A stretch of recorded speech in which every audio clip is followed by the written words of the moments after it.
Janganlah kita memiliki niat melukai orang lain. Sebaliknya, kita harus memiliki niat menolong orang. Inilah yang harus kita tanyakan kepada diri sendiri.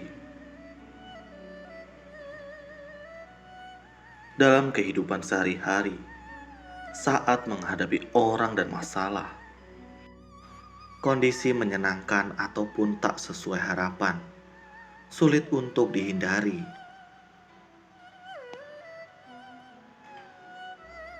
Terhadap orang yang membuat kita tidak senang, adakah kita membangkitkan rasa tidak puas, dendam, atau benci? Apakah kita memiliki sikap batin seperti ini?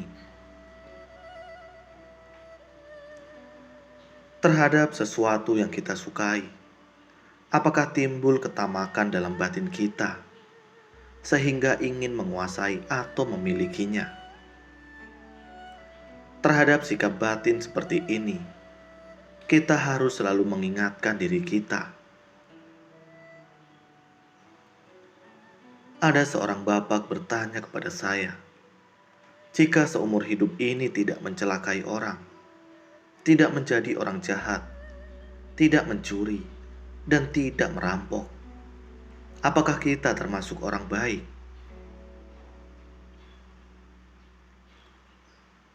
Saya menjawab, tidak menyelakai orang, tidak menjadi orang jahat, tidak mencuri, dan tidak merampok.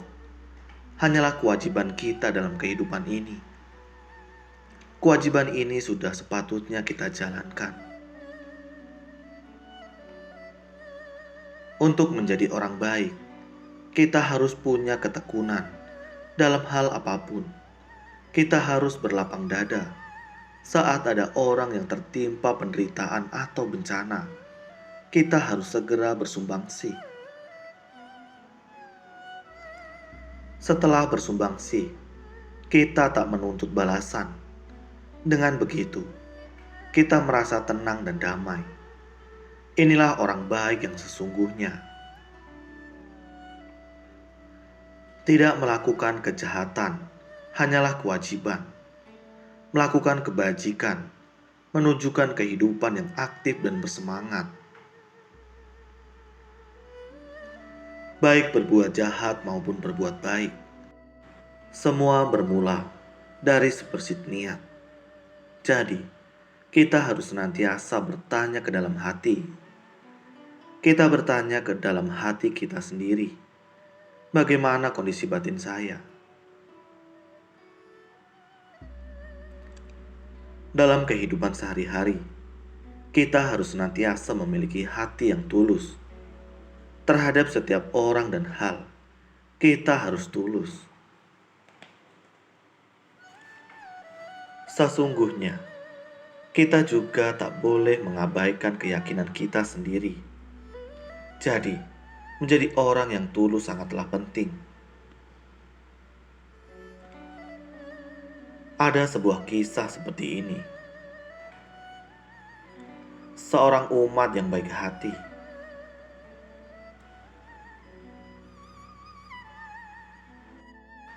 Ada seorang umat berumah tangga. Sebelum pergi bekerja setiap harinya, dia selalu memberi hormat kepada Bodhisattva Ksitigarbha. Bodhisattva, maaf membuatmu harus menjaga rumah sendirian. Aku sekarang harus berangkat untuk bekerja. Sepulangnya dari bekerja, dia juga menyapa Bodhisattva Ksitigarbha. Aku sudah pulang.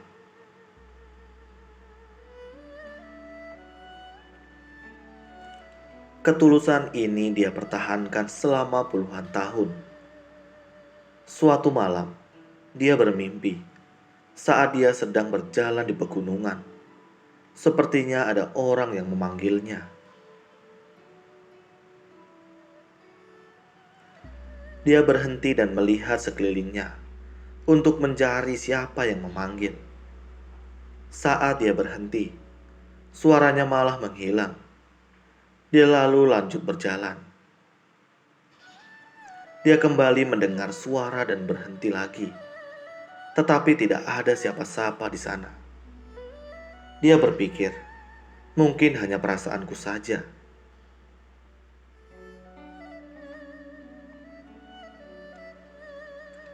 Saat dia melangkah lagi, baru beberapa langkah, suara yang memanggil itu kembali terdengar.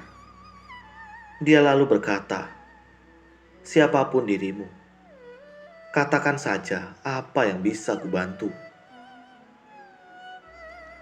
Suara itu berkata, "Aku terkubur di dalam tanah dan sangat menderita. Bisakah engkau menggali tanah di samping kakimu?"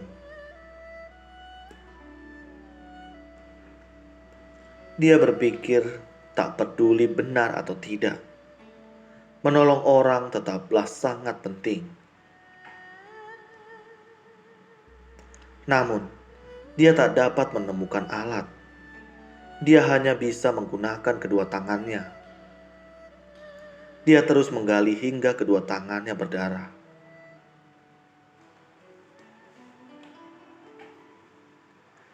Hingga kedalaman tertentu, tangannya menyentuh sebuah benda keras.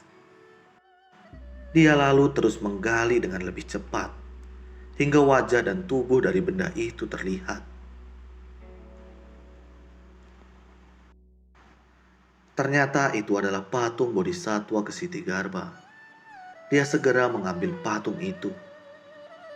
Seluruh bagian patung itu tertutup tanah. Dia lalu membersihkannya dengan air dan memujanya di rumah. Namun, dia masih mendengar suara lagi. Meski tak dapat melihat orangnya, dia bertanya, "Ada apa lagi?" Orang yang memanggilnya itu berkata, "Terima kasih engkau telah menolongku dari dalam tanah dan membersihkan tubuhku hingga bersih." Umat ini berkata, "Itu bukan apa-apa. Itu sudah seharusnya."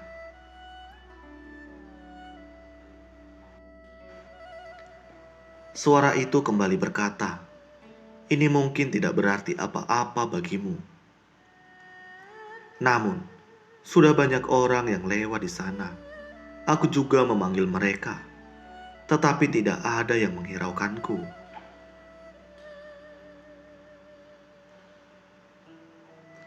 Hanya dirimu yang bersedia untuk berhenti dan menggali tanah untuk menolongku. Aku sangat terima kasih padamu." Tiba-tiba umat ini terbangun dari tidurnya. Ternyata itu hanya mimpi.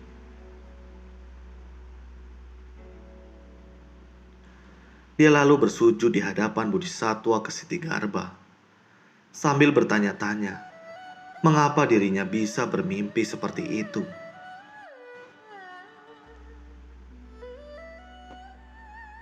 Saat itu kebetulan langit sudah mulai terang. Seperti biasa, dia berpamitan dengan tulus kepada Bodhisattva Ksitigarbha sebelum berangkat. Setelah selesai bekerja, dia pulang pada sore hari. Dalam perjalanan, tiba-tiba gunung seakan bergetar dan permukaan tanah retak. Gunung bergetar dan bebatuan berjatuhan. Tertimbun bebatuan dan tanah dari gunung. Dia seketika tak sadarkan diri.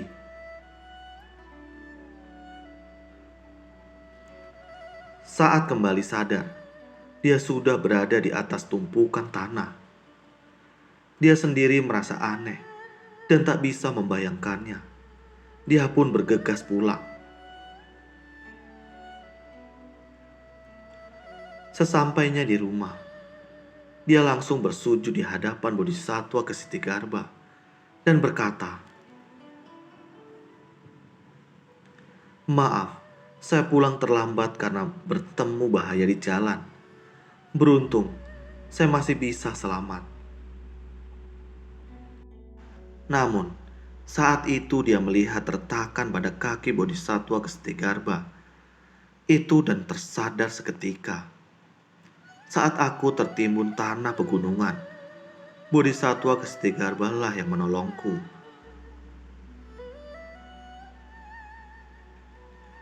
Dengan hati yang penuh rasa syukur, dia memberi hormat kepada Bodhisatwa Kestigarbha.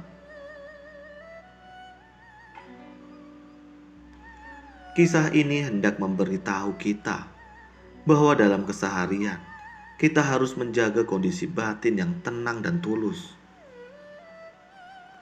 Terlebih lagi, kita harus selalu bersedia untuk menolong orang.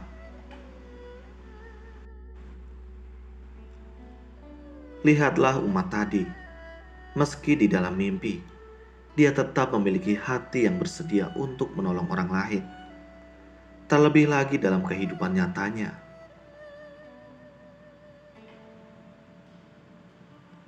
Jadi, kita harus selalu menjaga pikiran kita. Kita harus selalu bertanya dan berefleksi ke dalam hati. Apakah dalam menghadapi orang dan masalah kita sudah menggunakan hati yang tulus, serta tetap tenang saat menghadapi kondisi apapun? Untuk itu, kita harus selalu bersungguh hati.